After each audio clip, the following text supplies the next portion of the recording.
말씀은 전도서 3장 1절에서 우리 11절까지 말씀을 우리 교독하시겠습니다. 구약 성경입니다. 페이지 수로는 950페이지 정도의 전도서 3장 1절에서 11절까지입니다. 제가 먼저 봉독하겠습니다. 범사에 기한이 있고 천하 만사가 다 때가 있나니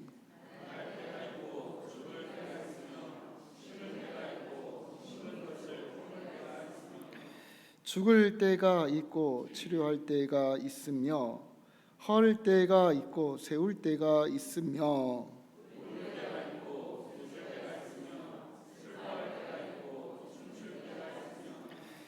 돌을 던져 버릴 때가 있고 돌을 거둘 때가 있으며 안을 때가 있고 앉는 일을 멀리 할 때가 있으며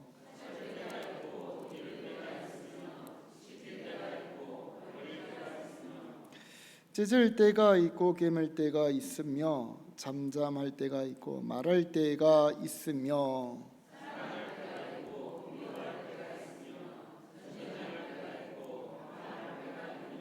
일하는 자가 그의 수고로 말미암아 무슨 이익이 있으랴.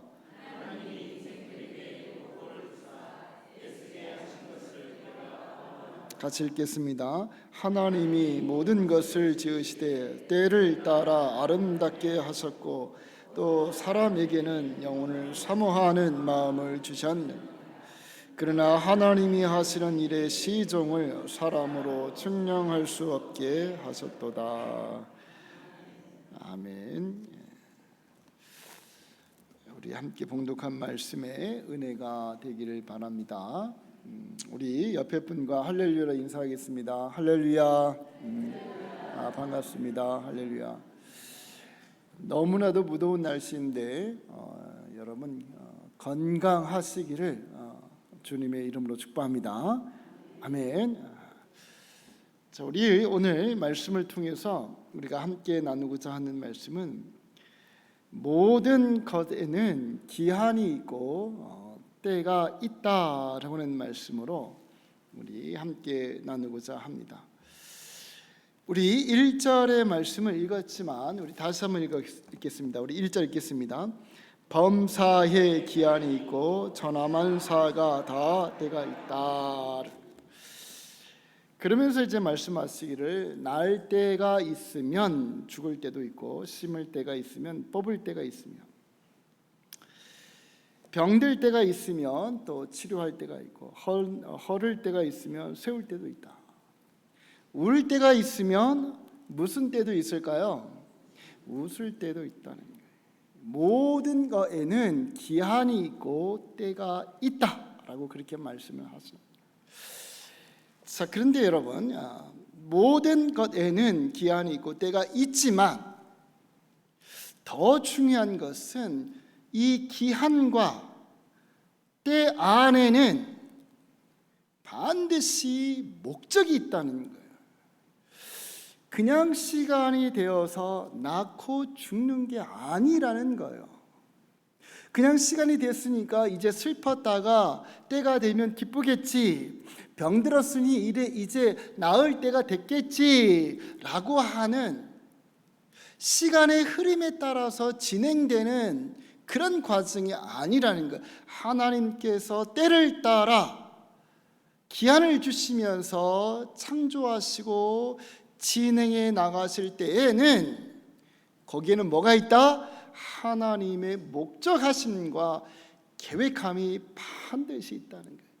그냥 시간이 흘러가는 대로 흘러가는 것이 아니라는 겁니다. 그래서 대충 그냥 살다가 하나님께서 부르시면 가야지라고 생각한다면 그것은 뭐다? 오해라는 거, 오해. 잘못 생각하는 거라는 거예요. 매 순간순간마다 그 때때마다 하나님의 목적하심과 기한이 있다라고 하는 것을 분명히 말씀해 줍니다. 아멘이십니까? 동의하세요? 하나님의 목적이 있습니다. 계획하심이 있는 거예요. 자, 그래서 그것을 11절에 이렇게 말씀하십니다. 우리 11절을 읽겠습니다. 하나님이 모든 것을 지으되 때를 따라 아름답게 하셨고 또 사람들에게 영혼을 사모하는 마음을 주셨느니라. 그러나 하나님이 하시는 일의 시종을 사람으로 측량할 수 없게 하셨도다. 아멘. 하나님께서 모든 것을 지으셨습니다. 때를 따라 지으셨습니다. 자, 그런데 그냥 지은 게 아니라는 거예요. 어떻게 지으셨다? 아름답게 하시려고 지으신 거예요. 이게 목적이라는 거예요. 목적. 시간의 흐름에 따라 흘러가는 것이 아니라 시간에 따라서 하나님께서 주신 목적과 계획이 있다. 그 목적과 계획은 뭐냐? 바로 아름답게 하시려고 하시는 목적이 있다는 거예요.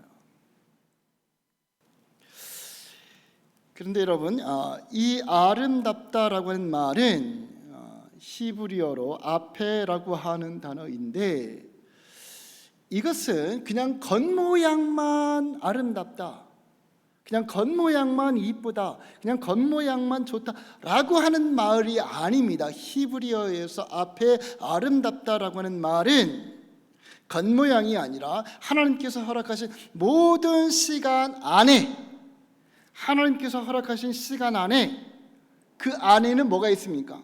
기쁨이 있습니다. 슬픔도 있습니다.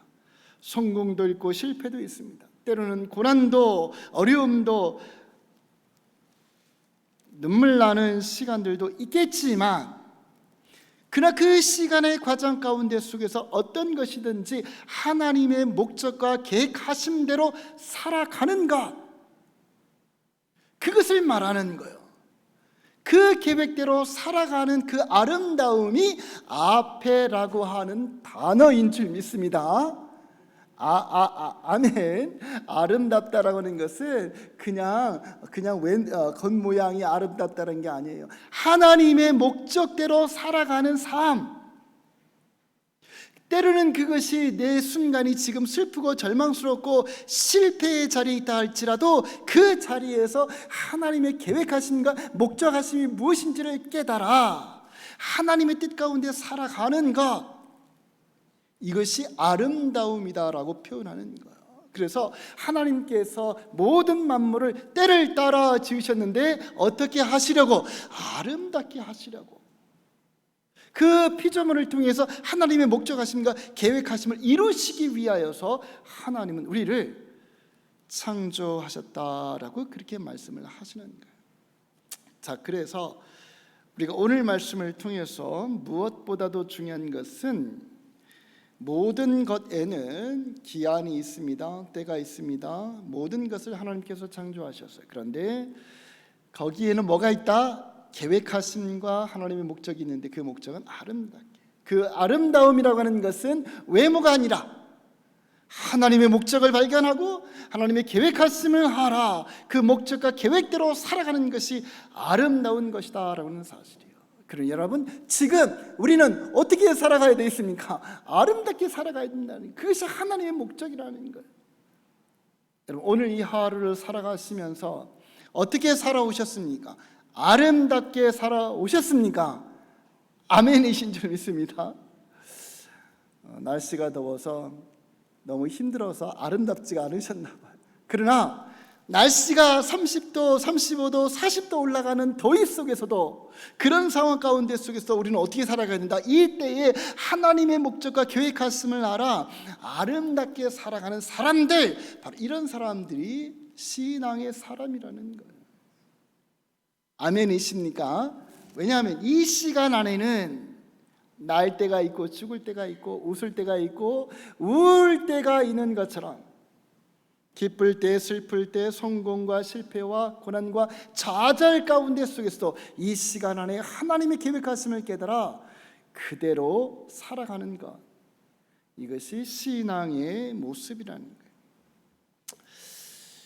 여러분, 이제로부터는 하나님의 그 목적하심에 매 순간마다 순종하며 살아가시기를 주님의 이름으로 축복합니다. 아멘. 자, 그런데 이제 본론에 들어가서는 그렇다면 어떻게 살아가는 것이 기쁘게 살아가는 것이 어떻게 살아가는 것이 아름답게 살아가는 것이며 어떻게 살아가는 것이 하나님의 목적대로 살아가는 것일까라고 하는 거예요. 어떻게 살아가는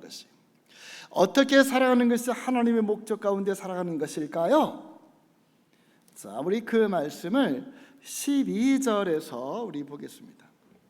물론 우리가 오늘 11절까지 읽었지만 12절에 있는 말씀을 우리 읽겠습니다. 시작. 사람들이 사는 동안에 기뻐하며 선을 행하는 것보다 더 나은 것이 없는 줄 내가 알았고 라고 말하면서 솔로몬이 말합니다.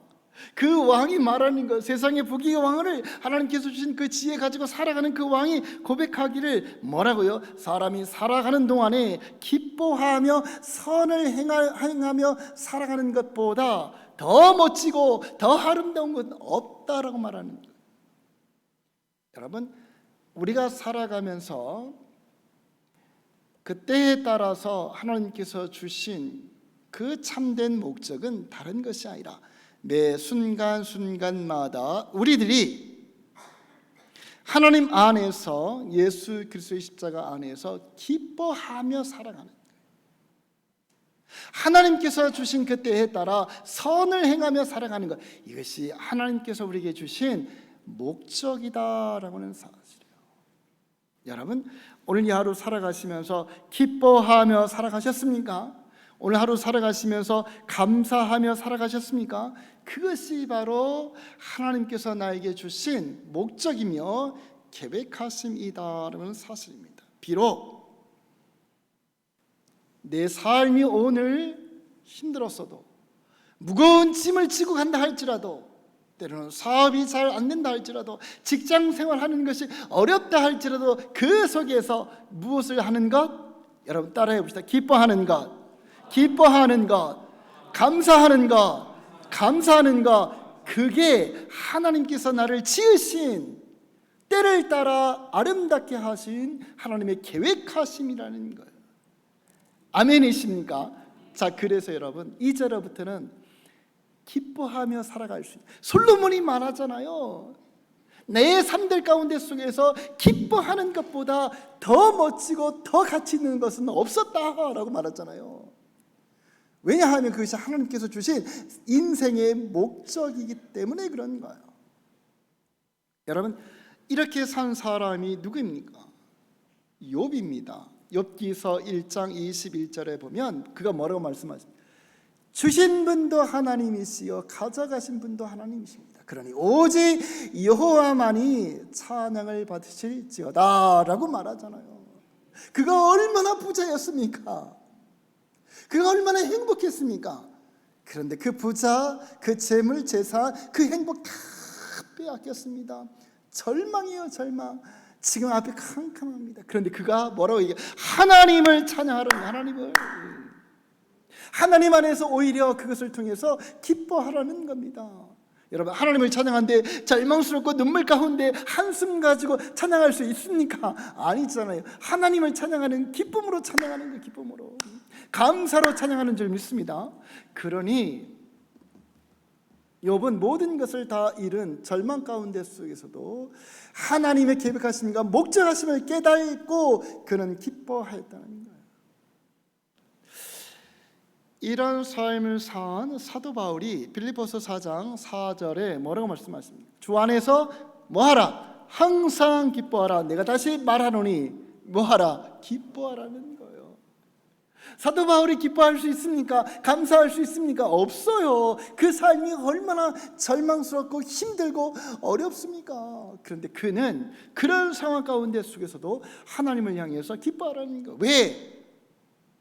그때에 그것이 나에게 주신 하나님의 목적이라고 하는 사실, 감옥에 가는 것도 거기에 하나님의 목적이 있다는 거예요. 죽음의 골짜기를 걸어가는 것도 거기에 하나님의 목적이 있다는 사실을 그는 알았기 때문에 그 순간에도 무엇을 했다? 기뻐하였다는 거예요. 여러분, 주 안에서 하나님의 목적 안에서 살아가는 것은 하나님 안에서 예수 그리스도의 구원의 은혜를 바라보며 기뻐하며 살아가는 삶인 줄 믿습니다. 아멘. 여러분, 우리의 전 인생 가운데 수많은 일들이 있잖아요. 그 일들 가운데 속에서 하나님을 바라보며 기뻐하며 살아가 하나님의 목적하심과 계획하심 가운데 살아가는 아름다운 인생 되시기를 주님의 이름으로 축복합니다. 특별히 여러분, 우리가 그렇게 해야 될 분명한 이유가 있어요. 고난과 눈물과 고통과 괴로움 가운데 속에서도 기뻐하며 감사해야 될 그 이유가 있는데, 여러분 우리 13절을 읽어보겠습니다. 우리 13절 읽겠습니다. 사람마다 먹고 마시는 것과 수고함으로 낙을 누리는 그것이 하나님의 선물을 또한 아멘. 살아가는 인생길이 뭐다? 뭡니까? 하나님의 선물이라는 그 선물. 아멘이십니까? 내가 살아가면서 내 인생 기간 동안에 얼마나 많은 일들이 일어납니까? 근데 이 인생은 하나님께서 나에게 주신 뭐다? 선물이라는 거, 선물. 선물을 받았는데 막 인상 쓰시고 계신 분 있습니까? 선물을 받았는데 막 기분이 막 나빠, 그런 분 있으십니까? 없어요. 여러분, 내 자녀로부터 내가 생일날 특별한 선물을 받았어요. 특별한 선물을 받았는데도 불구하고 마음에 막 분노가 솟아오르고 화가 나고 막 말과 행동에 대해서 막 거칠고 속이고 이런 분이 있습니까?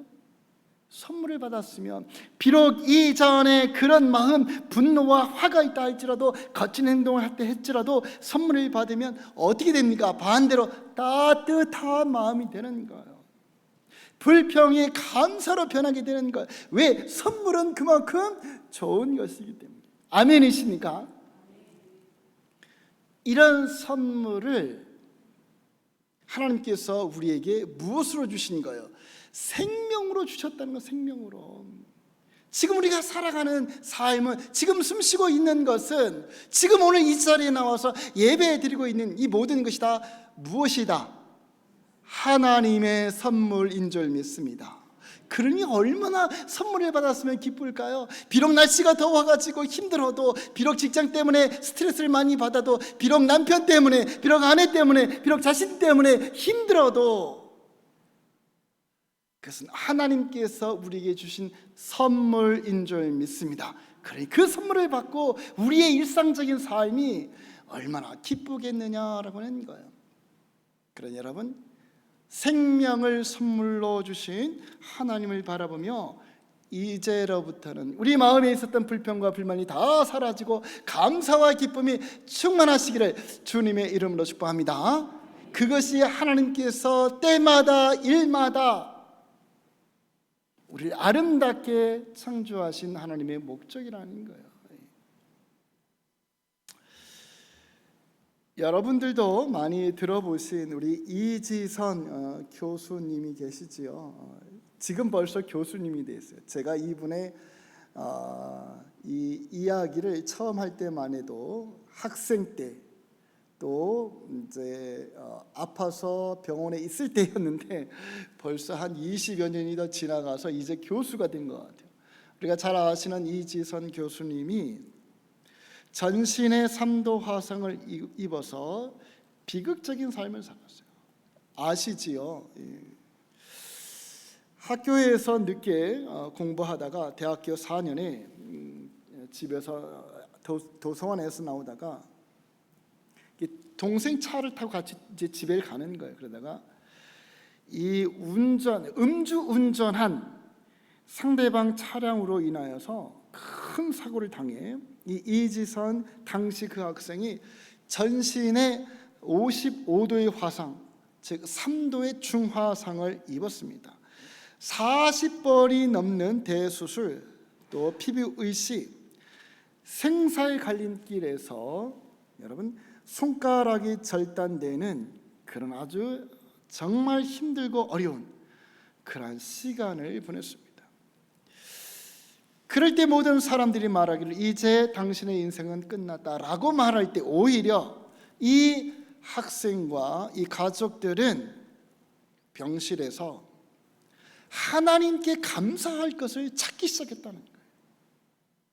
여러분 생각해 보세요. 40번의 화상 수술을 해서 손가락이 절단됐어요. 얼굴이 지금 이 정도면 굉장히 좋아 보이지만 처음에는 완전히 얼굴 형태가 없을 정도의 이그러진 그런 모습이었어요. 그런데 그런 상황 가운데 속에서도 하나님께 감사하는 것을 찾기 시작했습니다. 그러면서 감사했습니다. 어떤 감사했냐면 더 이상 손상된 피부가 없음에 감사드리고 밥을 내 손으로 직접 떠먹을 수 있음에 감사하며 숨을 쉴 수 있음에 감사하였다라고 그렇게 이야기합니다. 아멘. 이런 절망 가운데 속에 얼마나 절망스러워요. 그런데 이런 절망 가운데 속에서도 하나님의 계획하시니까 뜻을 발견하고 그 뜻 가지고 살아간 거예요. 그리고 오히려 감사한 겁니다. 어떻게 됐을까요? 20년 동안 미국에 가서 스탠포드 대학, 아주 대단한 대학들 다녔더라고요. 거기서 이 사회복지에 관련된 박사학위를 따고 돌아와 지금은 이 이화여대대학교에서 자신의 모교입니다. 거기서 이 학생들을 가르치는 정식 교수가 된 거예요. 여러분 무슨 말이냐면 우리들에게도 똑같은 선물을 하나님께서는 주셨다는 거예요. 아멘이십니까? 선물 주셨어요. 나에게 선물을 주셨어요. 어떤 선물? 생명의 선물. 그러니 생명 주신 이 선물을 때로는 기쁠 때도, 때로는 아플 때도, 때로는 힘들 때도 모두가 다 하나님의 그 목적을 바라보며 감사하시고 또 기뻐하시며 살아가는 것, 이것이 우리가 이 땅에서 가장 아름답게 살아가는 성도의 모습이라는 거예요. 이 삶을 이지선 우리 이 교수님이 살았는데 저와 여러분들도 그렇게 살아가 우리의 삶이 한 번 지나가면 다시 오지 않는 이 삶을 가장 멋지게 아름답게 하나님의 목적대로 살아가시기를 주님의 이름으로 축복합니다. 아멘. 우리 기도하시겠습니다. 아버지 하나님, 날 때가 있으면 죽을 때가 있습니다. 뿌릴 때가 있으면 거둘 때가 있고 힘들고 고통스러우면 아플 때가 있을진데 주님 아버지 하나님, 우리들의 이 삶들 가운데 속에서 이제는 주신 이 삶을 하나님께서 아버지 선물로 주신 것을 기억하면서 어떤 상황이든 늘 기뻐하며 감사하며 살아가 하나님께서 목적하신 가장 아름다운 삶을 살아가는 그런 저희들 될 수 있도록 주님 도와주옵소서. 더운 날씨입니다. 아버지는 이 더운 날씨에 우리 하나님의 귀한 백성들을 건강으로 지켜주시며 직장 생활이 힘들지 않도록 주님 도와주시고 하시는 일들이 주 안에서 평강을 누리게 하시며 우리 어르신들도 아버지가 삶의 소망을 가지고 천국을 소망하며 오늘도 믿음으로 이겨낼 수 있는 우리 어르신들 다 될 수 있도록 주님 도와주옵소서. 병들고 또 아프고 힘드신 분들도 많이 있습니다. 주님 찾아와 주셔서 그들의 마음을 위로하시고 회복시켜 주실 것을 기대하고 소망하며 살아갈 수 있도록 은혜를 더하여 주옵소서. 감사드리오며 예수님의 이름으로 기도드리옵나이다. 아멘.